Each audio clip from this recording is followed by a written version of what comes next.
a change to the Canada Pension Plan to provide a flat-rate death benefit to help low-income families cover funeral costs falls short of what funeral homes say is needed to cover the cost of a final farewell. After meetings this week, federal and provincial finance ministers set the death benefit at a flat $2,500, regardless of how long or how much someone had paid into CPP.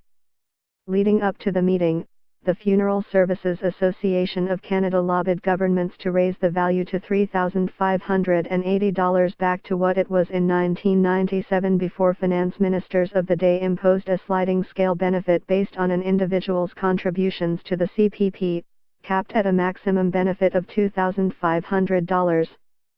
The association also asked that the benefit be tied to inflation so its value would increase with the cost of living. Finance ministers didn't agree. And now there are creeping concerns the decision will mean more people won't be able to afford a funeral, which costs an average $6,000. It doesn't make sense, Association President Eve Berthume said. Government needs to look at the death benefit a little more closely and how they want to deal respectfully with their citizens. A spokesperson for Finance Minister Bill Morneau said the change would increase benefits to the estates of lower-income contributors. The death benefit would likely be worth $5,500 today had it not been capped 2 decades ago. At the time, officials worried the benefit would become financially unsustainable if its value increased annually with the maximum income covered by CPP premiums.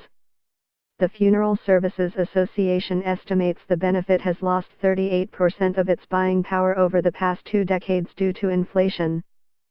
Conservative social development critic Karen Vecchio said the finance minister's decision runs counter to what stakeholders wanted and will force Canadians to not only find ways to save more for retirement, but for death as well. Hassan Yousuf, president of the Canadian Labour Congress, said the flat rate payment will ensure no one is denied the benefit because they didn't contribute enough money for a long enough period of time. But he said he was at a loss to understand why the finance ministers didn't do more. The numbers need to come up and we'll have to put some effort to try and address that, Yousuf said. In the 2014-15 fiscal year, CPP death benefits totaled $312 million for about 139,000 people. 1 year later, payments totaled $347 million for about 150,000 people.